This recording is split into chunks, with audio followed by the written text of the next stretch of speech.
My name is Paul Corus. I work since 2011 for the Province of Noord-Holland.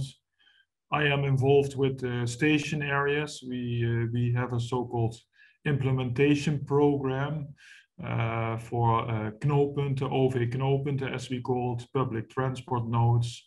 And the first years, this program was mainly about gaining knowledge, because this was a fairly new topic for us as a province, as a regional government, to deal with these station areas. So we did a lot of research, and that resulted in a big publication called Maak Plaats, Make Space. And that marked actually the beginning of a new phase, which we started from research more into implementation.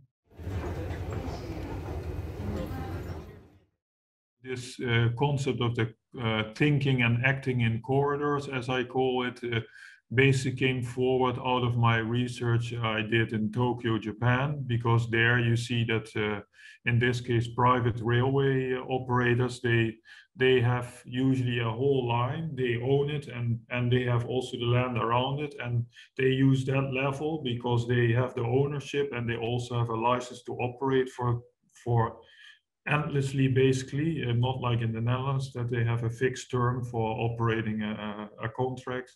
So that allows them to think about a vision for the whole line, and to think about it strategically. What function should each node have within this line? We usually start with some kind of corridor strategy, a vision for the whole line. And with that, we make that together with the municipalities, and that then forms a kind of starting point for the development of the individual station areas. We always seem to have a problem to involve developers, so the market parties. That's basically the main missing actor. I mean, if they don't have a position yet in terms of that they have land ownership, then it's a bit sensitive to involve certain market parties and others not.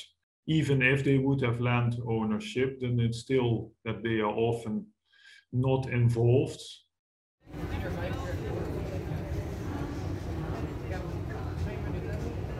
We started with the Zaan corridor, and that was very top-down. And when we started with a new corridor called the Kennemer Line, we thought, what can we do better, differently?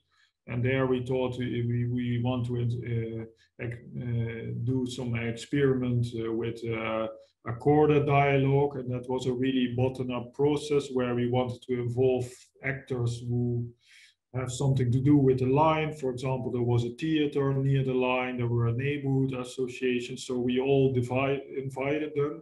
And together we had a talk about what are here the three most urgent topics at this line. With all the people, we then formulated some actions based on these three pressing issues. It's for them easy to say, well, what's good and bad in the station area because they live there. But if you ask them about a long-term vision, that's I noticed that's still quite a difficult question, and you have to help them with that. For them, what we think is short-term, like 1 year, is for them long-term. So there's also a complete different idea of how long things can take. In Noord-Holland, I have to think now about the station of Zaandam. That has been undergoing quite some transformation, where they put the city hall basically next to the station area, where they made a new canal, they revitalized the center.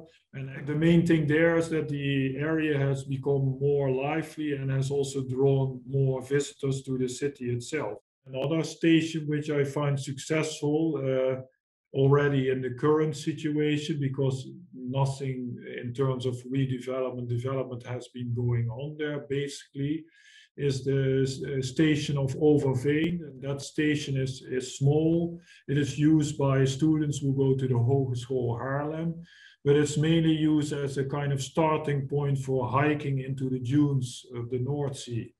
And they have a very cute station building, which is also a restaurant, but you see many people who want to walk in the nature, they start there drinking some coffee or having some lunch, and then they are going to walk into the dunes.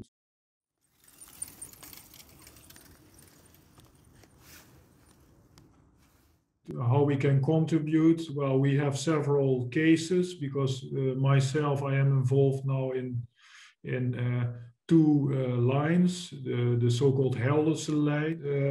We are going to start next week with the line from the east of Hoorn to Enkhuizen, and that's also considered a quite rural part. So we have, I would say, I have two interesting cases which could be really of relevance for your research. And I think it's also interesting because we just started there. So you can go along, look into the process and see what is going on and reflect on it. What I hope to gain is, new knowledge, new insights. What makes a TOD approach different in rural areas? Basically, in the urbanized areas, it's more about to accommodate growth, and in the rural areas, it's more to how to maintain at least the current system, to keep it in place, and if possible, to add something extra. That there would be some kind of approach you could use for these rural stations, that there would be a kind of strategy, method to use for these station areas. And that would also be nice if with this project in some way that we perceive on, hey, we can actually do some things here, despite the limitations we have. The small nodes have a role in the bigger part. That's basically what we always try to stress.